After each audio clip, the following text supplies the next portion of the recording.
Oi pessoal, hoje eu quero compartilhar uma palavra de Jesus que fala sobre os perigos das nossas divisões psicológicas e espirituais.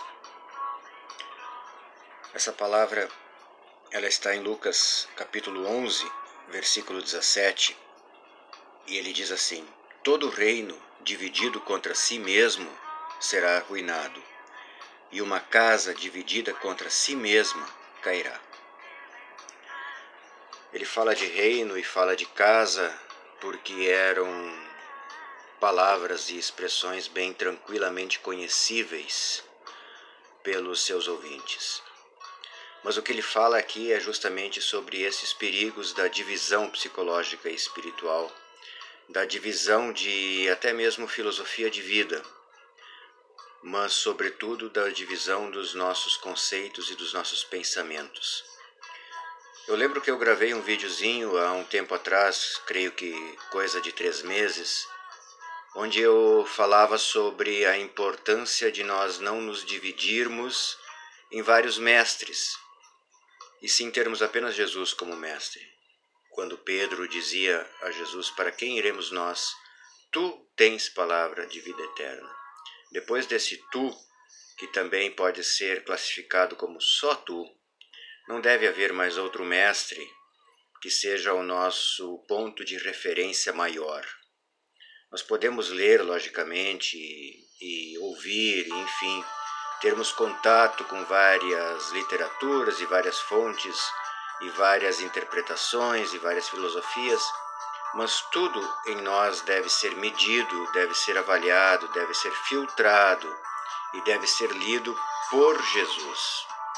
Jesus é o nosso filtro, Jesus é a nossa bússola, Jesus é o nosso GPS, para usar uma expressão mais moderna.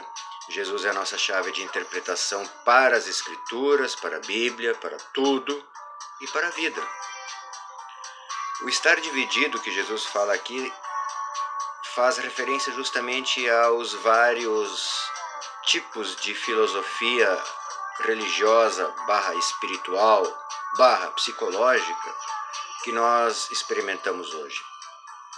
Existe uma infinidade de coisas por aí. Existem doutrinas de nova era, por exemplo, que negam a Jesus. Elas vêm bonitinhas, vêm com palavras que remetem até a uma certa cristianidade, que remetem a uma certa inspiração divina. Poderíamos pensar assim e poderíamos ser facilmente enganados por isso, mas que negam a Jesus enquanto Salvador, enquanto Senhor da nossa vida, enquanto nosso Mestre único, porque eles abrem espaço para vários mestres. Se nós deixarmos que entre em nós muita filosofia e muita doutrina diferente do que ensina o Evangelho, nós corremos o risco de começarmos a permitir divisões em nossos pensamentos, em nossa forma de ver a vida. E como Jesus diz, um reino dividido não subsiste. Uma casa dividida vai cair. A gente não vai resistir a várias infiltrações de doutrinas estranhas em nossa mente, em nossa alma, em nosso ser, se nós nos abrirmos demasiadamente a elas. Jesus deve ser o nosso mestre único.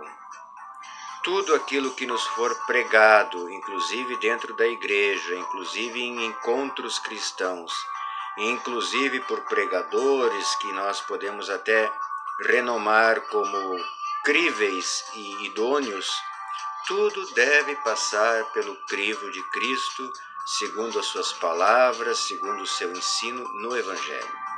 Senão a gente começa a correr risco.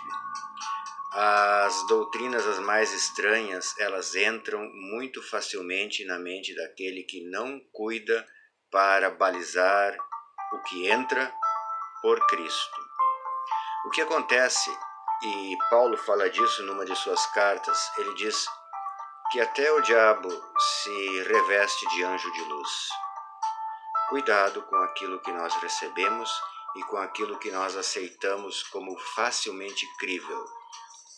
Veja, o que eu quero dizer é, podemos ouvir tudo, podemos dar espaço para contato com aquilo que nós julgarmos oportuno e que nós julgarmos que nos edifica, mas nunca deixe de balizar tudo por Cristo.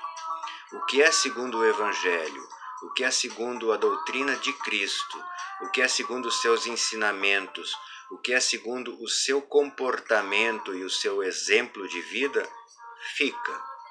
Há muita coisa, por exemplo, de literaturas e pregações e palestras, enfim, que se coadunam perfeitamente com Cristo.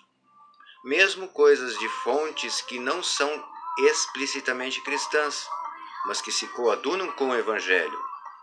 Perfeito, nenhum problema com isso. Podemos aprender com isso. Agora, existem coisas, e também dentro do âmbito cristão, que não se coadunam com Cristo. Então isso fica de fora. Cristo é o único mestre que deve balizar aquilo que entra em nós. Eu lembro que Cristo disse que aquilo que nós comemos, aquilo que nós ingerimos materialmente, nada disso nos torna impuros. O que torna-nos impuros é aquilo que sai da nossa boca porque vem do coração. Agora, o que pode nos impurificar é aquilo que entra em nós e que não tem nada a ver com o Evangelho. Isto é um alimento nocivo. Isto é preciso que nós tenhamos cuidado para que não nos permitamos ser intoxicados. Isso é muito sério porque nós estamos, pelas mídias e pela multiplicidade de formas de comunicação e de forma de informação, quase redundante o que eu falei, nós estamos suscetíveis. Nós estamos hoje muito mais abertos, nós somos quase que como antenas receptoras de muitas coisas. E a gente tem que começar a filtrar para que nós não sejamos divididos. Se nós começarmos a querer sentar em várias cadeiras, nós acabamos sentando no chão. É o que já diz um ditado popular muito simples, mas também muito verdadeiro. Tá bom, pessoal? Era esse o recadinho para hoje que eu queria compartilhar com vocês. Comentem, digam o que vocês pensam. Aqui é um espaço sempre muito aberto, muito democrático, e eu escuto e leio e me integro com todas as opiniões. E também elas eu meço. Aquilo que se coaduna com Cristo fica. O que não se coaduna, eu deixo para lá. Tá bom, gente? Obrigado, que Deus nos abençoe. Um abraço a todos. Até mais. Tchau.